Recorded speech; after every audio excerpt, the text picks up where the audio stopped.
I watched the Heike story today. I watched Heike Monogatari. All of it. Today. Just now. And you know what? I didn't like it very much. No! Ugh. No! No! No! No! Moss, you can't do that. You can't just get on the internet and say that you don't like Heike Monogatari because people don't want to hear that, Moz. No!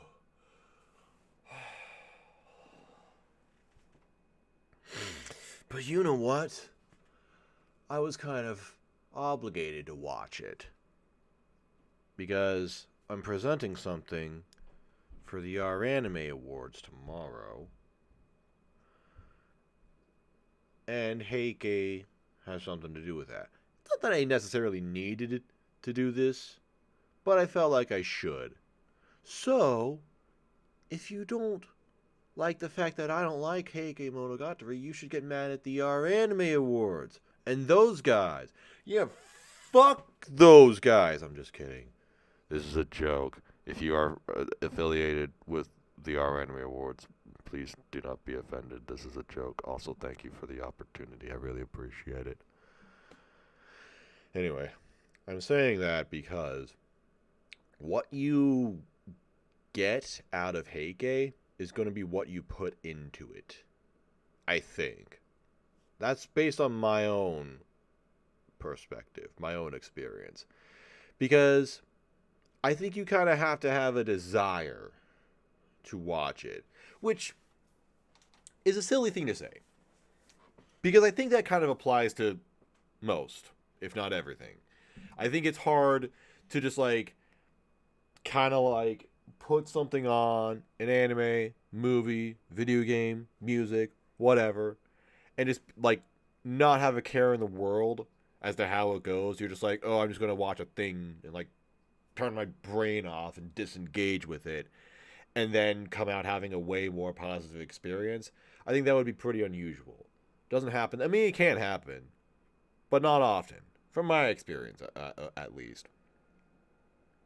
So it's a little bit silly to say that you have to want it. Who the fuck's pinging me for AMQ?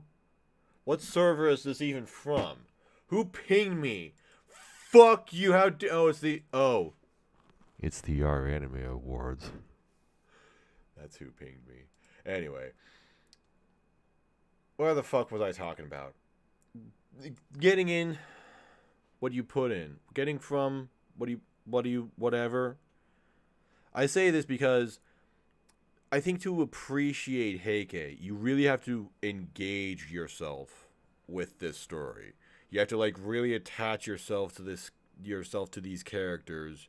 You have to kind of immerse yourself and appreciate the experience of watching this anime.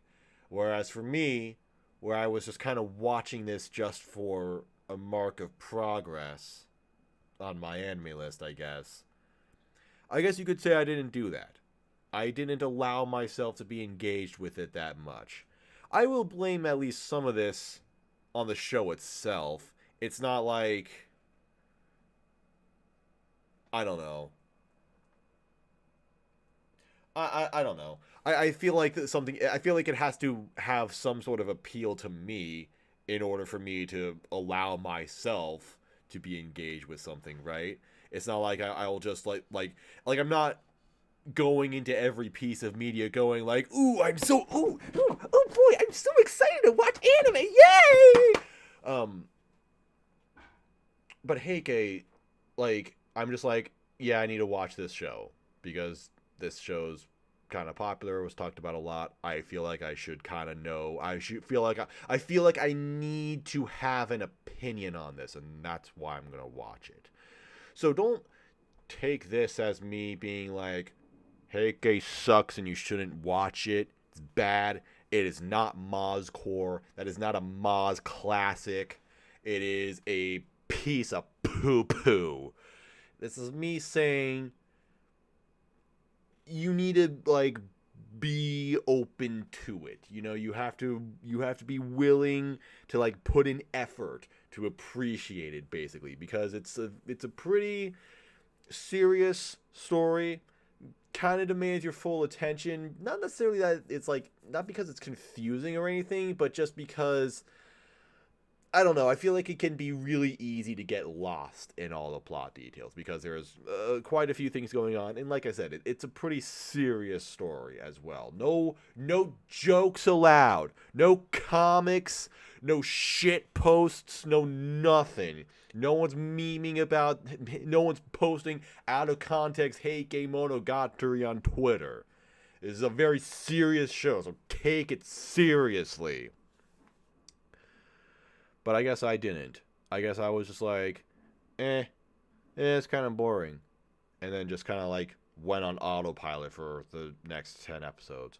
Again, like I said, there needs to be some sort of appeal to me, and I just couldn't really sink my teeth into the story. I didn't find it interesting.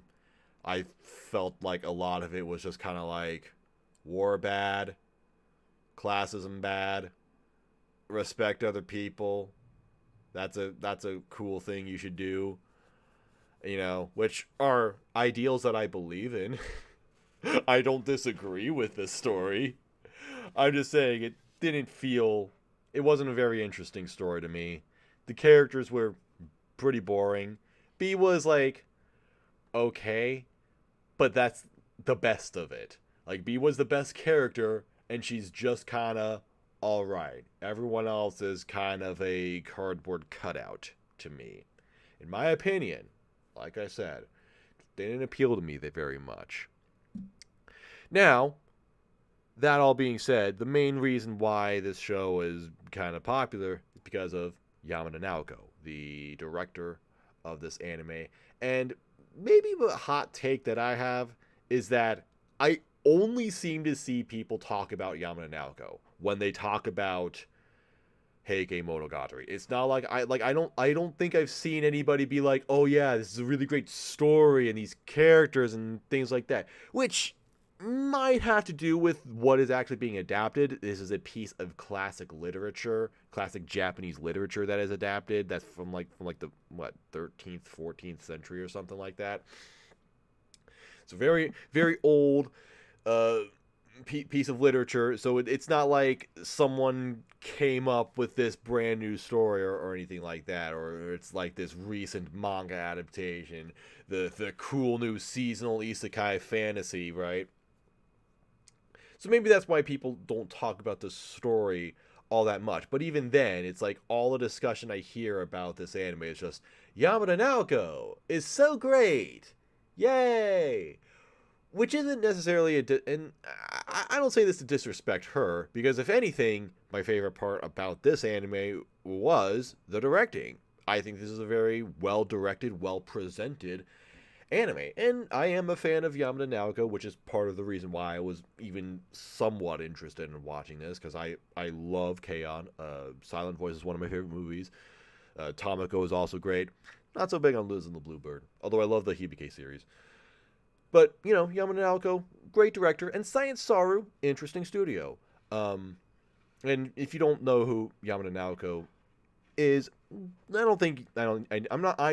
personally not going to get into much detail about this, but she is someone who worked at Kyoto Animation for her entire career, has worked on basically every KyoAni show to some extent, whether she like directed the entire thing or did like storyboards for one episode.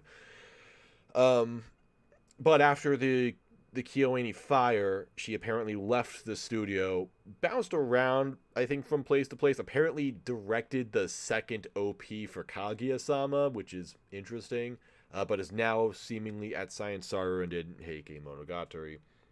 And I think that's interesting because this is a much different story than like Kyoto Animation would not have touched this. They would not have made a show that's like a serious classic literature adaptation or something like that. So interesting that she would tackle this sort of series, and I think she does a good job. I think, again, this is a very well presented anime. I always appreciate her emphasis on body language, her emphasis on expressions. The montages were really cool. The montages with the biwa. I was like thinking of the instrument that she plays, but it's actually called the biwa. And Aoi Yuki's singing in this anime is fantastic. She kind of sings in this very that like classic theatrical, like I don't know what it's called, but like it's used in kabuki theater. Maybe it's kabuki style. I don't know. Is that a thing?